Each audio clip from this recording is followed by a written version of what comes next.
o jogo de hoje, até o gol, até o erro de Fabrício, o jogo estava bem controlado da equipe. Depois, eu tenho muito claro o que passou, que a equipe caiu mentalmente depois do primeiro erro. E creio que isso foi o erro mais grande da equipe, porque eu não acho que na segunda parte a atitude não era boa da equipe. Creio que, repito, afetou demais o erro. Mas para mim, as duas principais falhas hoje foram o Fabrício Bruno.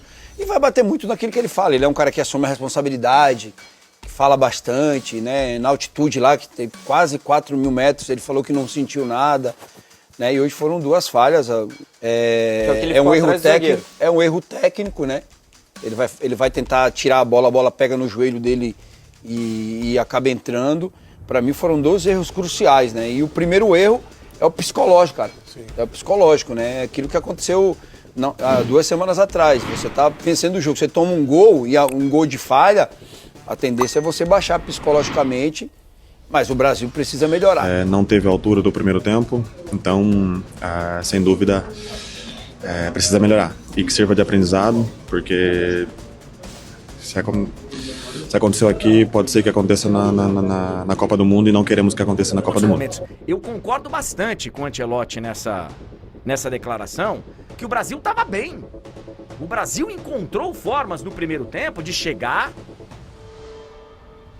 tava um ferrolho lá, muito parecido com o que a gente vai encontrar na Copa do Mundo contra vários adversários, e o Brasil foi lá, fez 2-0, encontrou formas.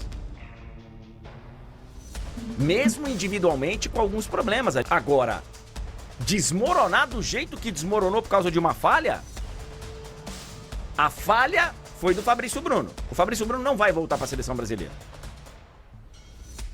Não vai voltar. Eu acho que o Hugo Souza também não vai voltar. Não acho que ele tenha frangado, que nem muita gente tá falando aí, mas algumas ali seriam defensáveis, talvez. Ele tem uma falha ali, numa bola que vai por cima, que escapa. Ele não foi a noite dele. Ele não vai voltar para a seleção. Mas não vamos ficar achando que foi só o Fabrício Bruno que desmoronou. Não, o time inteiro desmoronou. É isso, pessoal. Agora, não vão atrás dos oportunistas não, tá?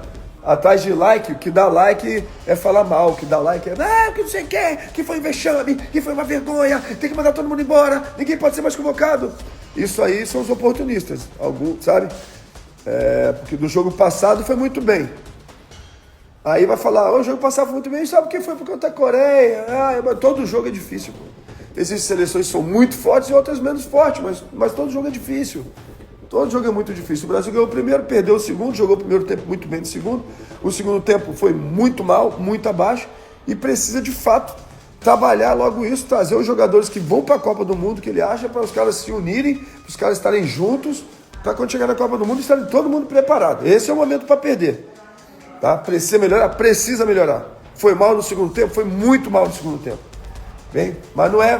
que vexame histórico. Calma. Bem, amigos das redes sociais, milhões de amigos das redes sociais, olha o sorriso, é falso. Eu queria estar fazendo um comentário com o mesmo sorriso e a mesma alegria que fiz quando o Brasil ganhou 5-0 da Coreia. Não que eu imaginasse que fosse disparar uma outra goleada desse tamanho contra a seleção japonesa, até porque a seleção japonesa é bem melhor que a seleção da Coreia, ela tem mais qualidade técnica, tem um ex-jogador com experiência que trabalha bem o time, jogou o primeiro tempo na defesa, fechado por ali, esperando o Brasil vir para cima. Mas eu vou para um outro caminho. A gente tem elogiado tanto o técnico Ancelotti, eu fui um dos primeiros a indicar o nome dele para ser técnico, fiquei muito feliz com a contratação do Ancelotti. Para mim, é o melhor técnico do mundo, não podia ter ninguém. Ele tem sido direto, ele tem passado os recados, ele tem dado as ordens, ele fala tudo nas coletivas, como vi nenhum técnico falar até hoje. Mas hoje ele tem a parcela de culpa dele. Sabe por quê? Na defesa ele podia mexer quem ele quisesse, o goleiro, os laterais, os zagueiros. Mas eu acho que no meio do campo, falei isso no Galvão e Amigos, na véspera, na Band, no programa da Band. Eu acho que ele tinha que começar do meio para frente, com Casimiro, com Bruno Guimarães, com Matheus Cunha, com o Rodrigo, com o Estevão e com o Vini Júnior, que deram um show. Não se muda um time inteiro para se fazer uma partida. O Tite fez isso na Copa do Mundo em 22, mudou um time inteiro porque estava classificado. Resultado, pela primeira vez o futebol brasileiro perdeu de um time africano. Hoje, ele não mudou inteiro, manteve 3 jogadores de confiança ali, manteve o Casemiro, o Bruno Guimarães está jogando uma barbaridade. Ele e o Rodrigo foram os melhores, junto ao Estevão, foram os melhores no jogo contra a Coreia. Então ele manteve o Casemiro, o Bruno Guimarães e o Vini Júnior. O Brasil fez um primeiro tempo bom, fez um bom primeiro tempo. O Bruno Guimarães meteu uma bola espetacular, PH entrar, como ele tinha metido para o Estevão no primeiro jogo, 1-0. O Paquetá, que entrou para formar o 4-3-3 e não o 4-4-2, 4-2-4, ele enfiou uma bola para o Martinelli, pá, foi lá e fez o gol. 2-0, acabou o primeiro tempo. Então, tá tudo tranquilo? Não. O Japão voltou diferente no segundo tempo e ele fez 3 alterações. Ele tirou Bruno Guimarães, ele tirou o Vini Júnior, foram 2 jogadores importantíssimos, e tirou o Martinelli. Tirou 3 craques de uma vez só. E a mudança que ele fez, mas entraram o Rodrigo, entrou o Matheus Cunha e também entrou o Wellington. O Wellington com o Bruno Guimarães, não dá para fazer essa comparação. Ele joga até no mesmo time da Inglaterra, mas o Wellington é mais marcação, é mais atrás. O Bruno Guimarães é o que chega, é o que pisa na área, é o que bate no gol, é quem enfia a bola. Então, ele não trocou 6 por meia dúzia, ele trocou 12 por meia dúzia. E aí, para mim, cometeu um erro quando ele colocou o Rodrigo preso na ponta esquerda. O Rodrigo tem uma camisa 10 nas costas, foi o 10 no jogo contra a Coreia e tem que ser hoje o nosso 10. O cara que vem, que gira, que faz as jogadas, que aparece por todos os lados. Isso ficou com o Matheus Cunha, não funcionou, o Luiz Henrique não estava bem. Aí depois entrou Estevão, depois entrou Richard, mas já tinha ido. Já tinha ido porque a defesa falhou, deu um azar pobre do nosso zagueiro, do Fabrício Bruno, que já está tão bem no Cruzeiro, escorregou numa saída de bola, deu o primeiro gol. Segundo gol, a bola chutada, ele entra 2 passos na área, bate nele, ele entra em desespero. E o terceiro gol, falha do goleiro, falha do nosso goleiro Hugo, que ficou sentido, tanto que quase falhou depois de forma perigosa, né? Então, se as lições têm que ser aprendidas, não se mexe o time inteiro, não se mexe. Sabe o que aconteceu?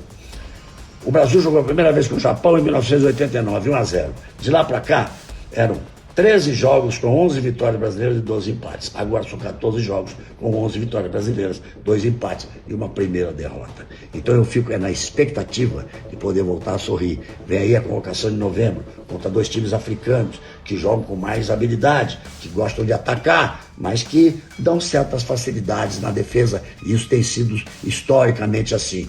Então que venham aqueles caras do jogo com a Coreia. Ancelotti, entra com o que você tem de melhor. E aos poucos vai fazendo as suas experiências. Não faça tudo de uma vez. Tenha a sensação que hoje você aprendeu uma lição. Que venha o que o Brasil tem de melhor nos jogos contra a África, para vir melhor ainda em março, quando jogaremos contra a França e com um outro time europeu.